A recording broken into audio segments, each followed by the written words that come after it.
Let's take a look at improv comedy. Improv is a revealing format when trying to examine the creative process because the audience and the performers begin the performance on an even playing field. Since the performers enter the stage with no pre-formed ideas of what's about to happen, the audience gets to view the entirety of the creative process as it happens in real time. This is a rare opportunity, as trying to divine the creative process behind a non-improvised work is a lot like trying to look into a black box. You can never really know with absolute certainty how ideas were conceived and in what sequence they were conceived. But by looking at improv, a format where the creative process is transparent, we can perhaps gain greater insight into what goes on inside the black box, and we do so through the principle of constraint. Let's take a look at a hypothetical improv sketch. This sketch starts with the call for the audience to suggest a location, and the one that gets chosen is elevator. Now, we've got an initial constraint for the performers to build off of, and a lot of possibilities immediately come to mind. This elevator could be in a hospital, a high-rise apartment building, the Eiffel Tower, a tall office building, etc. In this sketch, we'll say one of the performers decides that this elevator is in an office building, and subsequently establishes that the two performers are co-workers. After this information is relayed to the other performer and the audience, the other performer picks up on these new constraints and takes them into account when making future decisions. Now let's add a third player to the mix. Given the constraints we have so far, can you think of an appropriate character for this newcomer to play? The first idea that comes to my mind is for them to be the boss of the other two characters. That's certainly fitting with the office theme we have going on here. This is what I like to call an internally derived constraint. It's a constraint that's derived from other constraints which already exist in our decision-making framework, in this case, the office setting and the identity of the other two characters as employees. Internally derived constraints are great because of the way that they seamlessly fit inside this existing framework, which allows them to be immediately accepted by the audience. But let's rewind a little bit. What if this third character's identity was determined not by the performer, but by audience suggestion? Let's say the audience suggests that the new character is something random like a clown. Then we'd have an example of what I call an externally derived constraint, which is a constraint that comes from a source outside of our existing framework. In this case, it comes from the audience.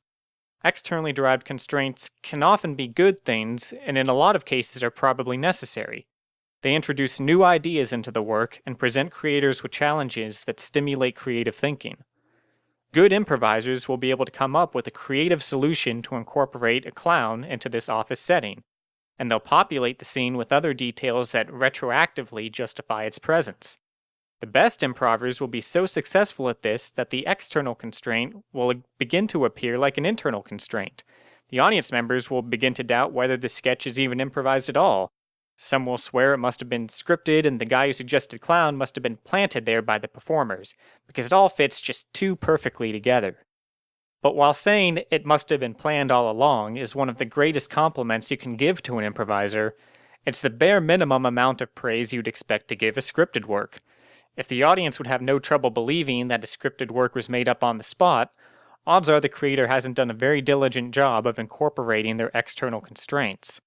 And here's where external constraints can get tricky because there's a certain point at which skill becomes increasingly irrelevant.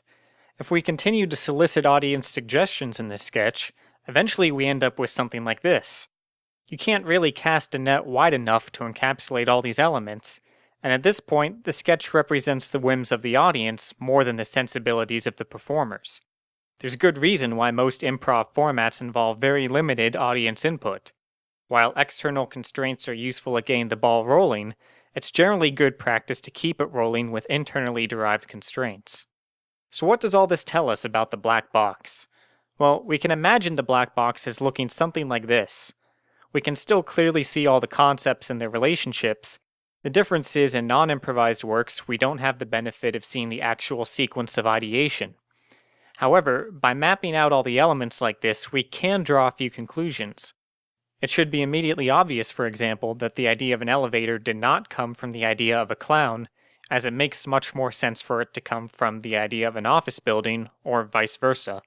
So while we can't ever know the creator's process for sure, we do have the capability to make some pretty good guesses. This kind of analysis also lets us gauge the relative importance of ideas. The more elements encapsulated by each constraint, that is, the more elements that are derived from that constraint or that the constraint is derived from, the more emphasis the idea has in the overall work. In this example, the office setting is not as important or prominent as the fact that a company birthday party is happening, but because it encapsulates other elements of its own, it's still more important than bottom-level constraints like the cake. So why does any of this matter? Well, if our goal as artists is to communicate ideas to an audience as clearly as possible, it's important that we manage our constraints in such a way as to emphasize the most important ideas we want the audience to consider. And as audience members, we can be more receptive to these ideas if we develop the kind of structural thinking that can help us peer inside the black box and see the artist's intentions.